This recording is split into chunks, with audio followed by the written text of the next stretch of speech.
This Saturday, the state celebrated its bicentennial year with the grand opening of the Mississippi Civil Rights Museum. Now they displayed untold stories of history, of injustice in Mississippi.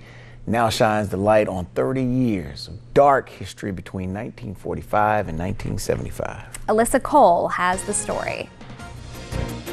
In the entrance of the Mississippi Civil Rights Museum, there's an immediate 16th century transatlantic slave trade exhibit to initiate visitors back into the past.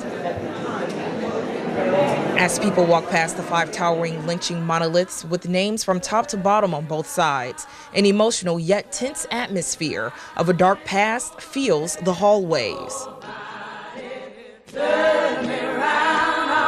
There's the series of black banners that has just names of people who've been lynched hanging from the trees is very hard to deal with, but it sets up the kind of journey. Then you're led through some more positive hero stories. Civil rights activist Willard Parker remember lying in his bed down the hall from Emmett Till, a 14-year-old African-American who was lynched in Mississippi in 1955 for whistling at a white woman when he heard white men discussing a plan to kidnap Till. I heard him talking and said, "We're looking for the fat boy that did the talk at the store." I said, "God, we're finna die," because in the South at that time you had no protection whatsoever.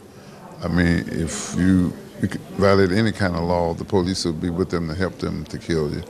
So I said, "God, if you just let me live, I'll be doing right." And they finally came toward my room, dark as 1,000 midnights, and shaking like a leaf on a tree, and they came in with a pistol and a flashlight, and they didn't kill me. They went to the next room, and they found Emmett in the 3rd room, and they took him. And that's the last time we saw him alive. Visitors described the museum as emotional, filled with facts and interest. Today I still feel kind of overwhelmed. At moments there are tears that come up for me as I read the history.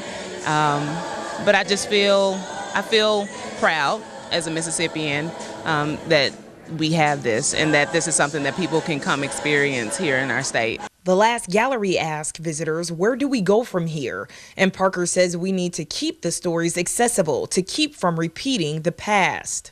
We need to do this like the Jews do the Holocaust. Don't let people forget. In the Bible said, "Lest thou forget," so don't forget. But we went through the price we paid, and we need to take full advantage of the opportunities that come up.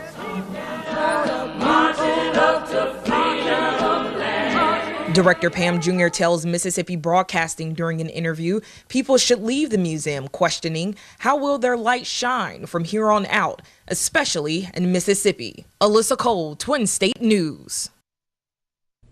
Mississippi Civil Rights Museum Director Pamela Jr. says, quote, "Our voices, our beliefs, our ethnicities may be different, but if we can use this space as a common ground, a gathering of unique minds and shared experiences, then this museum will stand proudly as a testament to the many veterans of the civil rights movement and voiceless citizens who fought and died to make Mississippi a place to be proud of, a place to call home."